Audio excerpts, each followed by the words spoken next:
Hey everybody, Neil Thompson, founder of Teach the Geek here. I work with technical professionals so they can present more effectively, especially in front of non-technical audiences. And you can learn more about it at teachthegeek.com. Again, that's teachthegeek.com. So today I want to tell you a story about my mother. One day she was listening to one of my podcast episodes, and she called me after one of them, after that particular one. And she said that while she thought I did a great job, the guests that I had used so many filler words, and she found it so distracting she had to stop listening after about 5 minutes. It got me thinking, I wonder how many other people felt the same way and stopped listening to the podcast because of the filler words. I don't do a whole lot of editing to my podcast, so essentially, however I sound and however the guest sounds, that's what you hear. So if they use a lot of filler words, that's just what it is. I certainly try to minimize mine, but I certainly don't tell the guests what or how they should speak. Got me thinking, maybe I should do a poll about this. So I did. Basically, I asked the question, what should we do about filler words? Words like so, and like. We use them a lot in just our regular language, our regular conversations. But when giving technical presentations, are they to be avoided, or should you just leave them as is? And the results of the poll were actually rather interesting. So I'll tell you that 75% of the respondents said to work to eliminate the filler words. And here's what one respondent said. If you have something that's aerodynamic and there's a piece of it that's just blocking the air and keeping it from flowing easily, you get these little ums and ahs that just distract you from following the person's point. So I suppose this person thinks like my mother. They find that these filler words are rather distracting to the point where they don't even want to listen to the presentation anymore. And especially if you're giving a presentation in front of decision makers, you certainly don't want there to be any sort of friction between them actually listening and not listening. And if the filler words are keeping them from not listening, well, then I think the decision is clear. You need to work to eliminate them.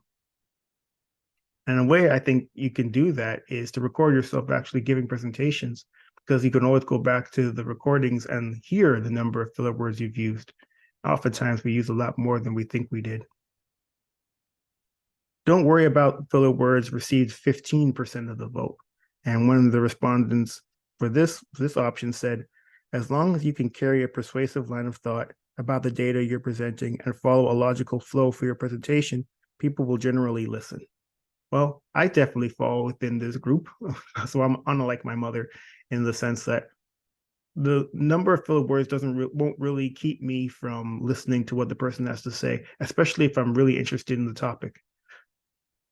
So maybe that's the case as well. And just the idea of, yeah, filler words might be distracting, but to what point do you try to eliminate them? Is the goal to not have any filler words at all? And that might be a tall order.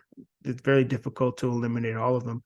Plus, if you're already concerned about giving presentations in the first place, if the idea of having to eliminate all filler words is in your mind, you might avoid giving presentations because you think I'll never be able to avoid giving, I'll never be able to eliminate all filler words. And you'd probably be right in making that assumption. Now, there was another option that was other, and other received 10% of the vote. And a respondent that picked other said, if you take one side or the other, it's never a good thing. I like to live in the gray.